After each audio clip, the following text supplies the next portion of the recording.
Yeah. So when you're trying to develop an uke, let them understand why we do things the way we do. And you might just experiment. If they're used to having a hand in their face and being knocked over to begin with, they're also more gentle with the person they're doing it to, because they've experienced it and they don't want one of those. So they're not going to give you one of those either. But you do have to teach them to follow through. And I had this happen once. It wasn't a Taekwondo guy, it was a Goju-Ryu guy, and a good friend of mine, by the way.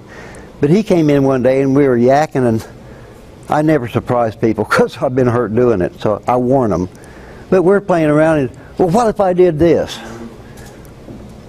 And he looked at me and said, damn, that was impressive. I don't know what I did. Honest to God, I don't know what I did. But it flattened him. And I said, that was pretty stupid. He goes, hey man, I was just trying to get a reaction. I said, well, you got one. Well, what if I was just trying to spook you? You did. So I don't make any excuses for that crap. Don't do that kind of crap to people, especially if they have some knowledge, because they can only be expected to react. If there's an action, there's going to be a reaction.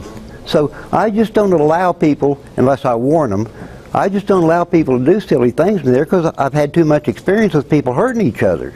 So you might not want to let them do that. How else are you going to tell them to follow through? I'll point out, if you're married to someone who knows Aikido, don't sneak up on them. Yeah, true. I remember. I've heard. I will second that. I've heard that. So, if I do this, and he's just going to break my balance, I'm going to attack you first. If I come in here and he breaks my balance, which I controlled him, that wasn't right. I didn't let him do it. He was going to take me that way. I didn't stop, but if I do this, I just did it for him. Now, damn near everybody's going to do that at first. Because what's the name of this thing? Self-defense. We don't teach fighting, or at least I don't. We teach self-defense. So you have to know what the real action is to have a so don't let them stop just because they're touched. I mean, I've watched a lot of you people start to learn randori, and it starts like this. Well, no one's attacking. I'm just trying to keep him at bay, and he's just trying to keep me at bay. If we're going to randori, I'm going to try to get him. It's up to him to do something. Now, I might keep moving. He might not tag me, but you can't just... In other words, we get used to subconsciously. We work at Mai, and we work so hard to develop our understanding of Mai that subconsciously we start fighting Mai instead of the mass behind it. Am I making sense? Everything has to be at Mai. Well, that ain't the real world. And the real world ain't 3 feet a second. It's going to be fast and hard and powerful. And you cannot keep them from hurting themselves. Now, I'm telling you, and I'm not tooting a horn or patting the back here, it's a fact. I got some guys here that can vouch for it. I've been in a few bar fights, been in a few gang fights, got the scars to prove it. I've never had anyone come up and, unless they were on drugs or they were just scared and really didn't want to fight. But they get vicious, kicking, biting, clawing. They don't care. They're going to do anything they can. So be aware that Mai is where that's your establishment point. That ain't reality. They're going to get inside of Mai. And when we started, not all of you, but us old farts, when we started, there was no MMA. There was no UFC. It was street fights. It was gang fights. And there were no rules. Period. Even MMA has rules. Not us and not the street. Neither one of us have any rules. Except don't hurt each other. That's a pretty important rule. So, I promise you, and any one of these older guys will tell you, we used to say it's 10 times harder to be a good uke than to be a tori. And I still think that's true. You can teach a chimpanzee to do certain techniques. You can't teach them how they're supposed to attack. Try it. Can't even teach a cat. I don't think you can teach a chicken how to attack. You can teach it to run. So, uke is the hardest thing you will ever try to do. And if you're a good instructor, and I know all of you are, you will spend at least as much time developing their uke skills as their tori skills. At least as much. I believe you have to do it more, myself. I believe you have to double it.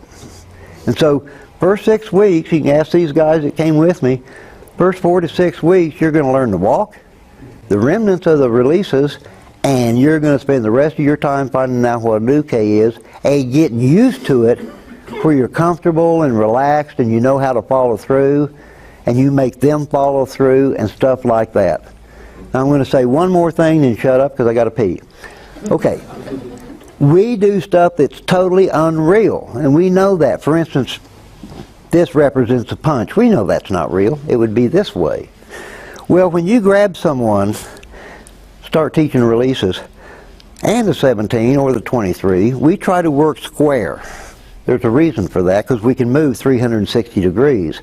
If I'm like this, I'm eliminated 20 degrees of movement here. Instantaneous movement. So we work square. Well, we know it makes no sense to be square and grab him like this. That's just dumb as hell. Because if you were going to use that grip, you would be coming around to do something vicious. So you'd be off the line. Well, it's much easier to do the release that way than square. Don't believe me? Try it. We're going to in just a minute. If you're square, you can feel the tension and compression aspects of this much more readily than if you attack this way, which is more realistic. But if you can do it square, you can damn sure do it off the line. That's just, and I'm going to have you all try that, just so you'll know. Same is true for the 17 or the 23, whichever your system you're working with at the time. No one's going to come straight at you like this. They're going to, you know, especially a boxer, because they want to narrow their target, they're never going to be square to you. Well, believe it or not, that makes it easier. So we try to teach the hardest damn way we can. If you can do it this way, you can sure do it the other way. So I want you to experiment with that too. And one last thing, how many cops we have in here? How many medical people besides him? And you? Well, I've known you 30, 40 years. Okay, here's where I want to go to. If you talk to an officer or a medical person, 88 to 89% of street fights or street situations begin with a grab. Now, if you're sucker punched, you're just screwed. If you're sucker punched, there's no way out of that. You're just going to get sucker punched. That's it. But most people will grab first, and they do this for two reasons. One of them is they measure if they have this grip. The other one is once they grab you, they're relying on you for their balance and stability. So if he moves, I can feel that and I can adjust and I can stabilize myself off of grabbing him. So they grab you for those two reasons. Number one, to measure, and number two, for stability. Well, we want them to grab. We have a thing called releases, and if I pray you never do, and I pray I never do either, but these guys will tell you that have seen a few things.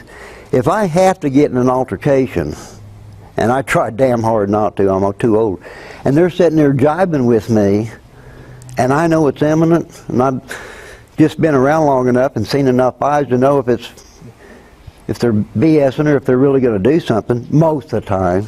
If I think it's real and they're sitting there jive with me, I just say, you don't want this crap, and I get a hand out there praying they'll grab it. And almost always they will. Because no one does releases like we do. Any of you ever been to a Seagal school? Any of you? Well, some years ago I went to a Seagal school with him in Riverside, California. At least at that time he was a very, very nice, gracious man, or at least he was to me. But they do releases a lot different than we do. They tie up two hands most of the time. He had never seen the releases the way we do it, and I wound up, graciously, he asked me